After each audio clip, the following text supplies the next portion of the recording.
residence permits and threatening arrests for those who stay.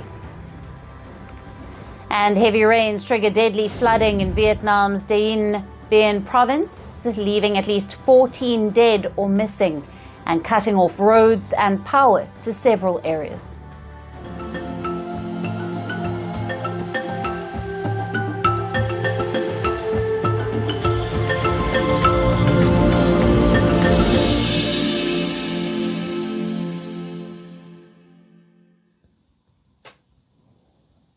Hello and welcome.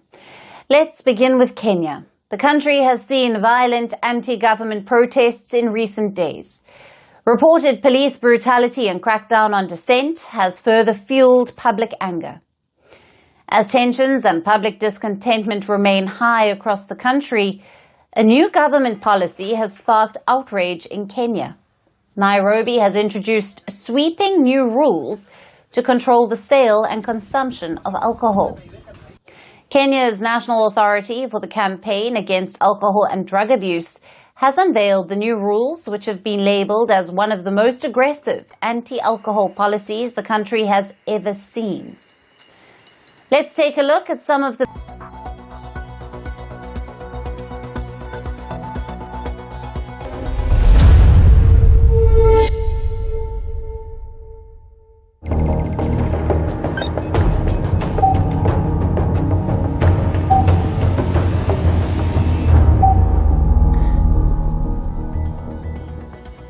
Hello and welcome to Firstpost Spotlight, where we bring you stories that matter to you from all across the world. From breaking news to the day's biggest controversies, we shed light on issues that shape our world. I'm Alison LaGrange, live from Durban, South Africa.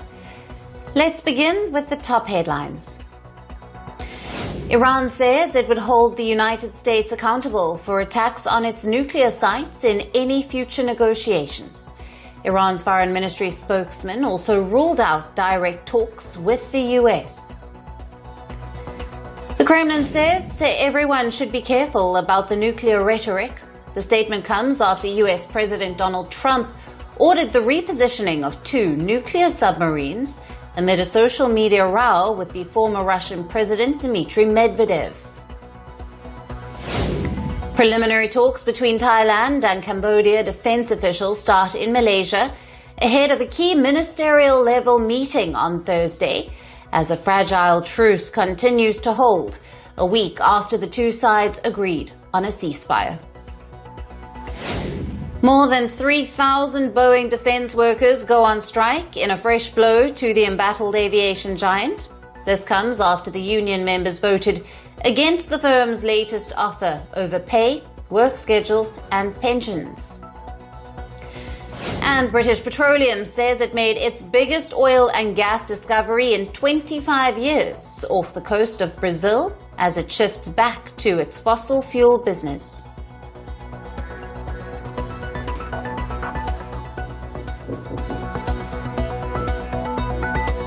Hello and welcome. We are starting with the growing ties between India and the Philippines. Manila is eyeing a boost in defense cooperation with New Delhi.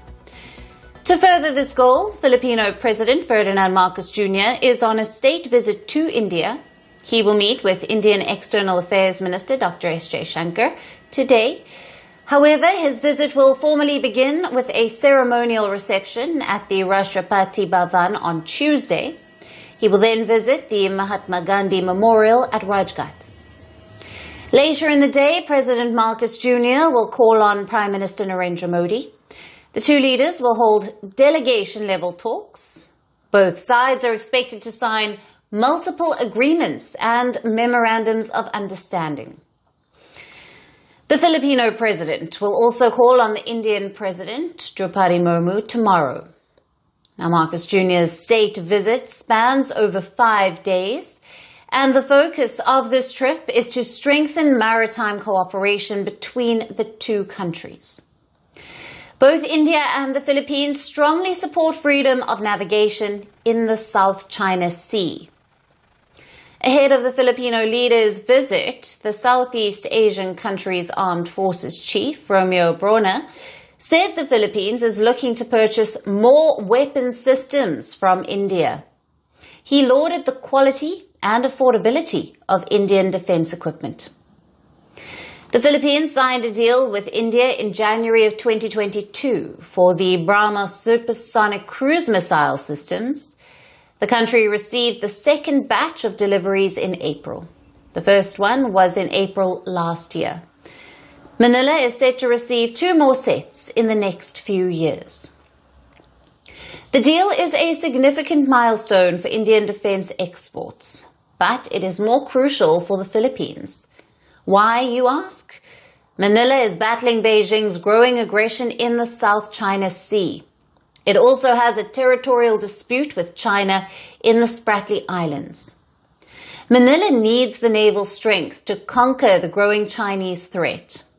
In the backdrop of Marcos Jr.'s visit, India and the Philippines also staged joint naval exercises. Now, these drills were conducted in the disputed South China Sea for the first time.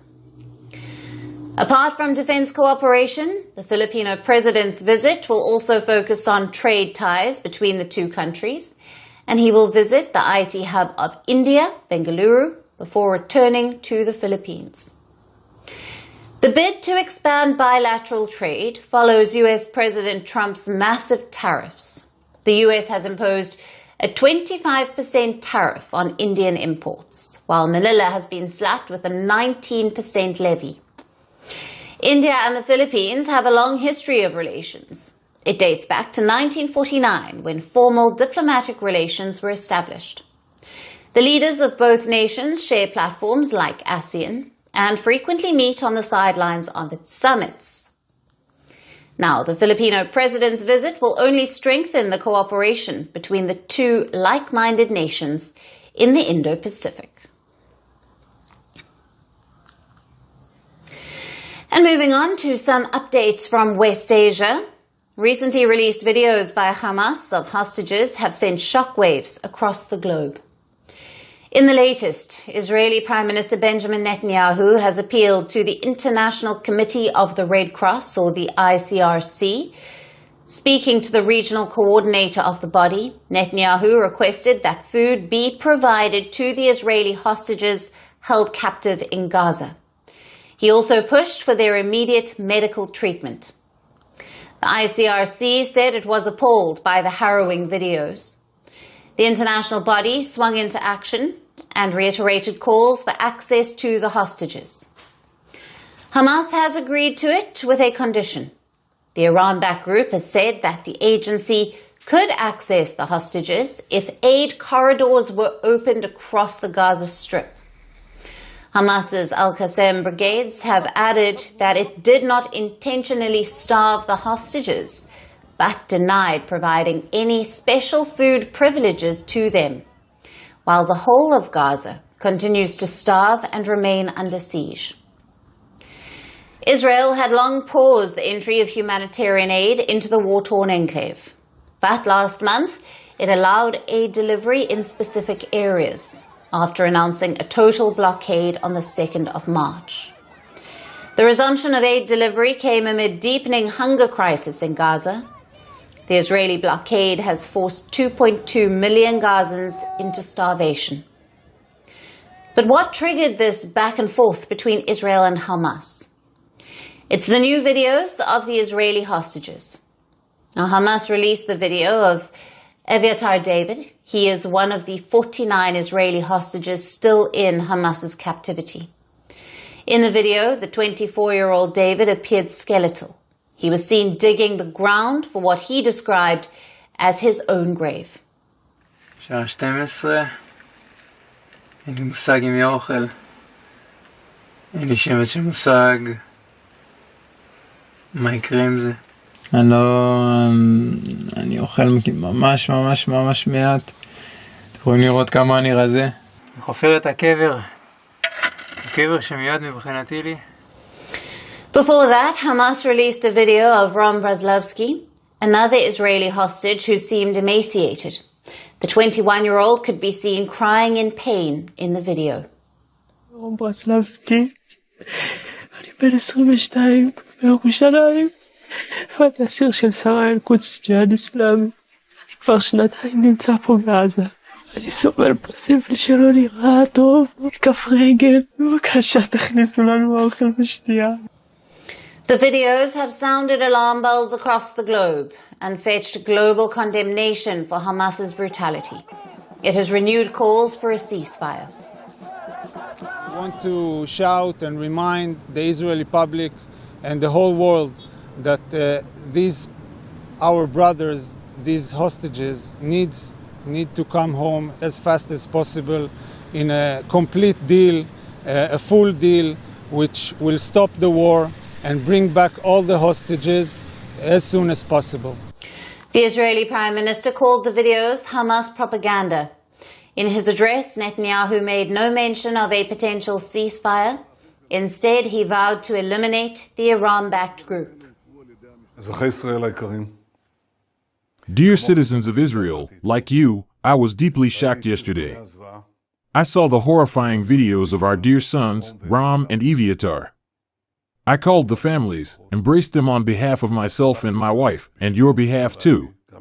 When I see this, I understand exactly what Hamas wants. It doesn't want a deal.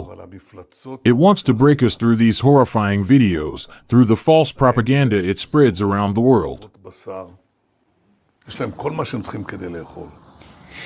Meanwhile, Hamas has refused to lay down weapons till a sovereign Palestinian state is established. The statement followed U.S. envoy Steve Witkoff's remarks. He said Hamas has expressed willingness to disarm. He was in Israel to salvage stalled Gaza truce talks. So far, calls for a ceasefire seem to have fallen on deaf ears. Just yesterday, at least 27 people were reportedly killed in Israeli firing while trying to get food. 6 others died from starvation or malnutrition. As the war between Israel and Hamas continues to rage, the ultimate brunt is borne by the Palestinians in Gaza. There's also no relief for the hostages who have spent almost 2 years in captivity. And let's move on to an important update. If you are an Indian spouse hoping to get a US green card, brace yourself. The United States has just made it tougher. Updated rules are in. Stricter scrutiny, longer interviews, more paperwork, and yes, even more delays. The U.S. Citizenship and Immigration Services, or the USCIS, has updated its policy manual. The updated immigration policy now provides clearer and more detailed regulations for family-based green card petitions, pending or new. Fake marriage claims will now be exposed, and genuine couples will face more hoops to jump through. Here's what changed. The guidelines streamline the existing policy. It now provides officers with clear and consistent instructions. Let's say an American citizen wants to sponsor their spouse. The department will now conduct improved eligibility checks and adjudication processes for family-based petitions. The USCIS will now ask for extensive proof, photos, joint bank accounts, shared leases, even affidavits from friends and family. And that's not all. The couple will face in-depth interviews designed to assess their genuine knowledge of one another and their shared life. Now, this may include questions about daily life, shared finances, such as joint account details and investments, and past travel details. The USCIS will also review prior applications filed by a sponsor. Any red flags, like multiple marriage petitions by the same sponsor, will trigger an investigation. If the sponsored spouse is staying in the US on, let's say, an H-1B visa and seeks adjustment of its status to a green card, authorities will meticulously review his or her immigration history. Even if the marriage is approved, the spouse can still receive a notice to appear or be deported if the USCIS finds immigration violations or intent to deceive. So approval does not guarantee protection. The interviews were a part of the process before. However, with the new policy, couples might have to face additional questions to prove their knowledge of each other. The US CIS says fraudulent, frivolous, or otherwise non-meritorious applications pose potential national security risks.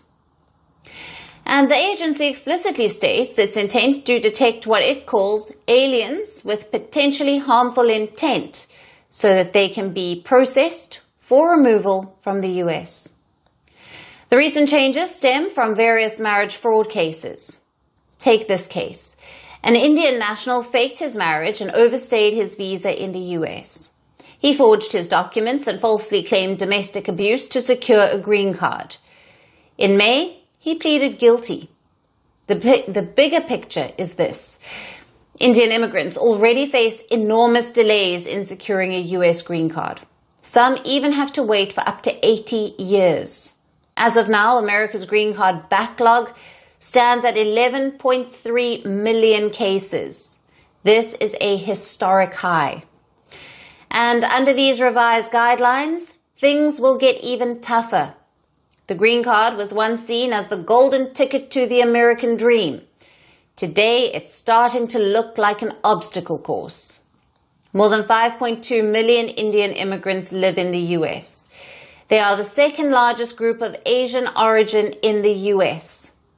India sends a huge number of skilled workers to the US, especially through the H-1B visas. For many Indians, marriage-based green cards are often the fastest and legal way to secure permanent residency in the States. Now, with the US CIS tightening scrutiny, even genuine couples will face delays and possible denials. Since taking office, Donald Trump has tightened several immigration policies. The administration has made efforts to end birthright citizenship. It has revoked the temporary legal status of over 1 million people. Under Trump's watch, Indian professionals with green cards have reported being questioned more frequently. Now, as the updated policy of marriage-based green cards comes into the picture, the bigger questions remain.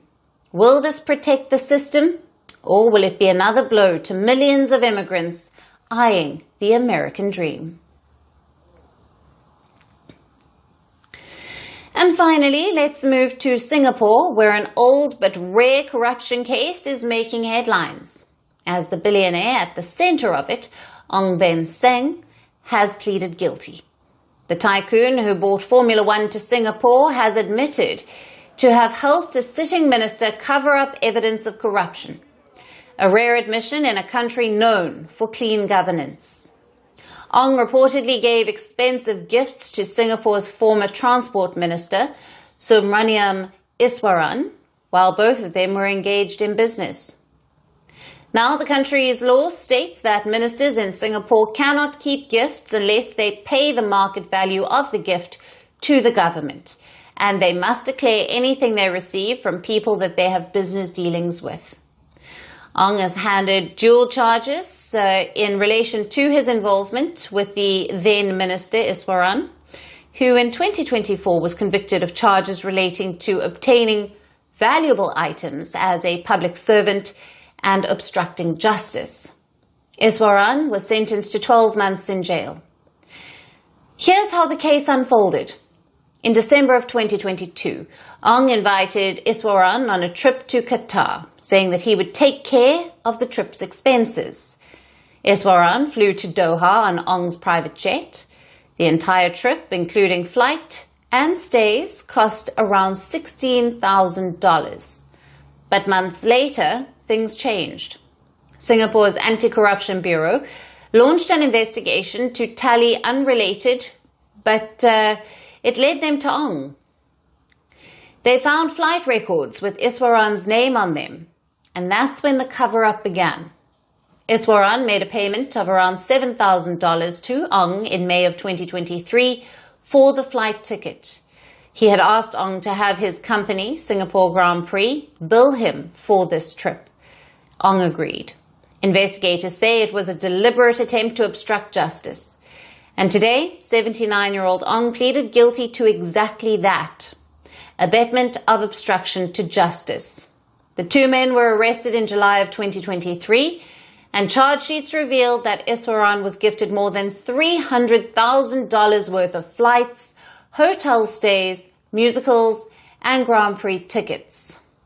Iswaran was charged for obstruction of justice, and Ong Ben Seng was for abetment of obstruction of justice. At the time of the offences, Iswaran was in the government's F1 steering committee and the chief negotiator on F1-related business matters. And what's the penalty for Ong? Now, he could have to face up to 2 years in jail, but he probably won't due to his health condition. His lawyers say that Ong has a rare bone marrow cancer. Prosecutors are also recommending judicial mercy, a fine instead of a prison term. Now let's talk more about Ong Ben Seng. Now, he is a Singapore-based Malaysian businessman who made a fortune in oil trading in the 1980s. Founded Hotel Properties Limited and bought up Prime Real Estate. Now, his real estate firm has brands like the Four Seasons and the Marriott operating under it. In 2008, he added motorsport to his empire, launching Asia's first F1 night race. He brought Formula One to Singapore and owns the rights to the Singapore Grand Prix. His company, Singapore GP, promotes the event. Iswaran is also widely credited for playing a vital role in the country's bid to host the Grand Prix since 2008. He has already been convicted, and now Ong awaits his punishment. His sentencing is set for the 15th of August. He could be fined or jailed, but will age, illness, and influence save him? Or will Singapore send a message that even the powerful are not above the law? And that's all we have on the show for today. We will see you again tomorrow at the same time. Thank you for watching. Stay tuned to Firstpost. From breaking news to the day's biggest controversies, shedding light on the world's top headlines, detailed analysis on the stories that matter the most to you. Catch it all on Spotlight at 6 p.m. India time and